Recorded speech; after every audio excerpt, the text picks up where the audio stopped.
Hey, you're watching Half Asian Tarot Queen, and I'm doing another reading. I just split the deck and I got the King of Wands and I got the Four of Swords.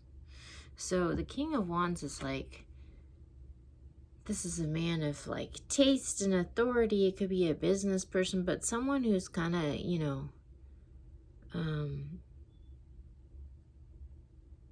got it going on.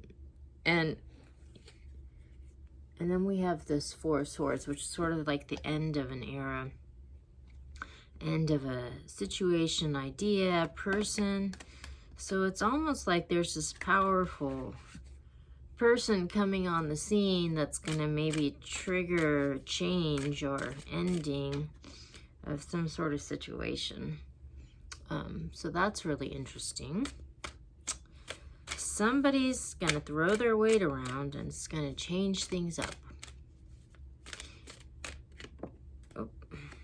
And it looks like not a moment too soon, because there's somebody here who's just been fighting the good fight and they're like really worn out and just want it to be over, But this is kind of also a message about not giving up.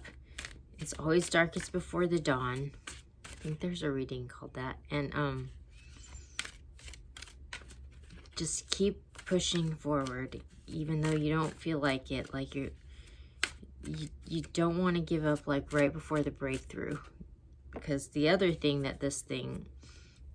that card symbolizes is that it doesn't feel like it, but the breakthrough is about to happen.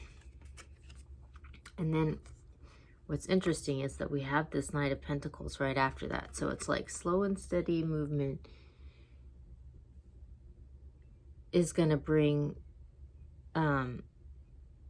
stability. Like this is a stable, built to last movement, but it's not fast, like someone is like ever so slowly pulling themselves out of this ditch or some dire circumstance. But we are at a turning point. This person is like kind of at this turning point, like there's like a change in direction, and they've got the world in the palm of their hands and they're like looking forward. And that's kind of what this Knight of Pentacles is moving towards. So it's just sort of like we're going from this and we're slowly moving towards this turning point, which is like, that's the card at the bottom of the deck. So that's this underlying energy. And it might not be like super perceptible maybe at this time, because it doesn't look like it's going to happen super fast. But it's happening. So when I split this deck, I got the Blade and I got Standstill. And it's interesting how these really kind of match in a certain way. The Blade is a card of like truth coming out. There's a reading that happened not that long ago where it was like, love is the truth, truth is the way, or love is the way. I'm gonna put it up here where this card came out. But this is a card of like truth coming out, and it in divine timing, like it's lined up with the cycles of the moon here and in alignment with some other things. So it's just sort of like this truth is coming out, and it's kind of changing the landscape. So it's like this advice, standstill, is to like really just like focus on yourself and like healing and like allowing things to unfold. And that's really like the best action that you can take at this moment. Like if you're like this beaten down, like take this moment for yourself, like work on yourself. Like it's a good thing, because the truth is going to come out and it's going to change the landscape. So you might as well just like let it happen and don't get in the way, and don't spend a lot of energy like fighting drama, because nothing good's going to come out of that. Just focus on healing yourself and resting and allowing. It's all about allowing, because it is happening. You just got to get out of the way and let it. Okay, so I'm going to the Intuitive Night Goddess to get a couple more. Oh my gosh, this is interesting. Wow, okay. So at the bottom of this deck, we have the Five of Wands. So this speaks to some sort of conflict that's like happening.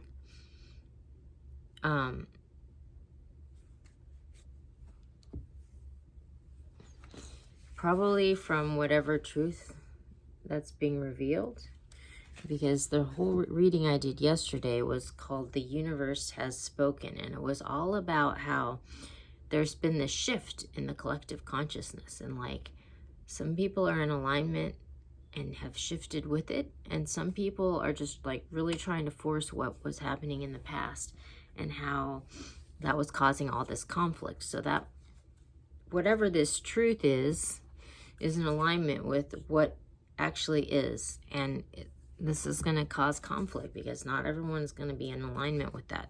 So that's sort of like this underlying energy. And like yesterday, it was all about like that sort of like coming out. And so then the aftermath of this like might be this conflict that seems to be emerging. So that's why it's just like, don't engage a conflict, focus on yourself. Like just, it's not for you to worry about. If you have worked on being in alignment and all your stuff's good, like that's all you should focus on. And we have the Spirit of Wands. So this is the King of Wands, but this is a goddess deck. So it would be equivalent to the King of Wands in the normal deck, which is interesting because that came out in the beginning.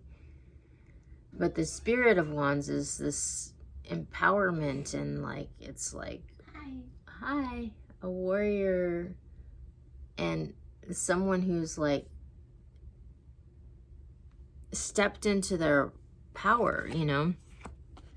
And it came next to the Queen of Swords, which is all about like drawing boundaries and not putting up with any guff, you know. If like you're cutting away all the situations that don't serve you by speaking the truth, you know. So it's just like this person is becoming empowered. They're working on healing themselves. They're cutting away all the situations that don't serve them so that they can manifest this new beginning for themselves. And this is going to bring them victory. So it's sort of like something has really like beaten this person down, and the time has come to like cut all that stuff away and like rebuild on the solid foundation. So this is really interesting because, yeah, like I said, there was this big conflict that came out in yesterday's reading, and this thing is all about sort of like, if you've already done the work of being in alignment yourself, like the next thing is you're going to have to draw boundaries around those people and situations that are not in alignment, because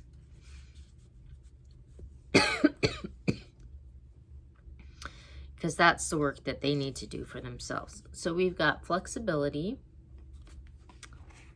diligence, and stillness. So this is really interesting because there was a reading a few weeks ago called Swan Lake, which I'm going to reference here, all about like someone sort of like emerging, blossoming, you know. And so it's like, it seems like it's going to take flexibility and diligence. You have to be flexible, and you're going to have to also be diligent and not give up, you know, like keep moving forward even though you're really exhausted. It's just like baby steps. Just keep taking these baby steps, because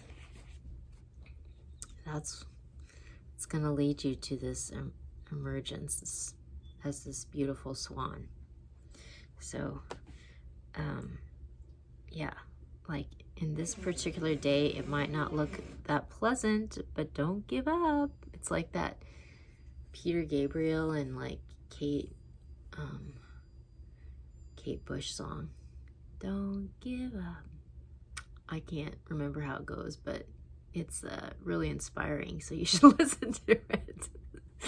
Okay, see you later.